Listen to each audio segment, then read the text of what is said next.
Hello and welcome to this short perl5 tutorial on the keyword die. As well as die, we'll also dive into using other keywords such as defined and not. It's pretty much as it sounds. If your script was a living thing, this command causes it to cease to live. So what I'm going to do is create a new file. So this is the 11th tutorial, and this will be, we'll call it die. So there we go, open that up, and what I'm going to do is copy in this word length counter from the previous command line arguments tutorial. And a little refresher on what this does is if I run it, there's an error, so that will be a clue, and then if we put die, there are 3 letters or 3 characters within our argument, therefore it's just printing out the length of that. It's quite simple. But as you can see there, when I ran it with no argument, I get this error. And if I was a user who didn't understand this error, it's not very useful to me.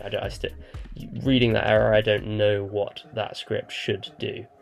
In order to protect the user from getting this not very useful error, we're going to test whether they've actually passed in an argument or not.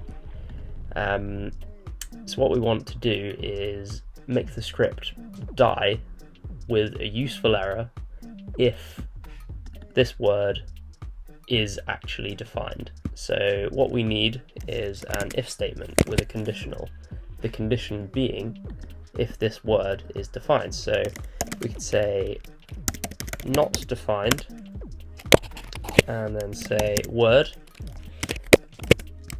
and in here we can say die, and to use this we simply write the keyword and we can open up some quotes and say error, please pass in a command line argument with a new line character at the end, and so we can say if this isn't defined, then the program will die.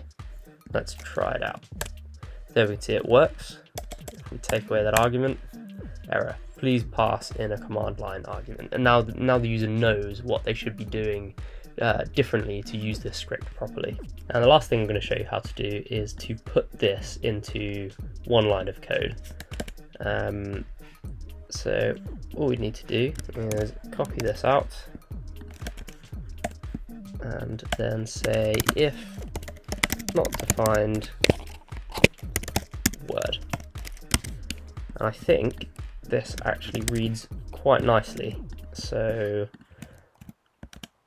there we go. And Ned and 3. So our program still works, and with this one-liner we're just saying if not defined word, then die with this error.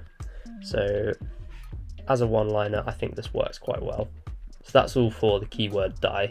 Die is an incredibly useful command, especially for catching errors and providing meaningful debug on the way out.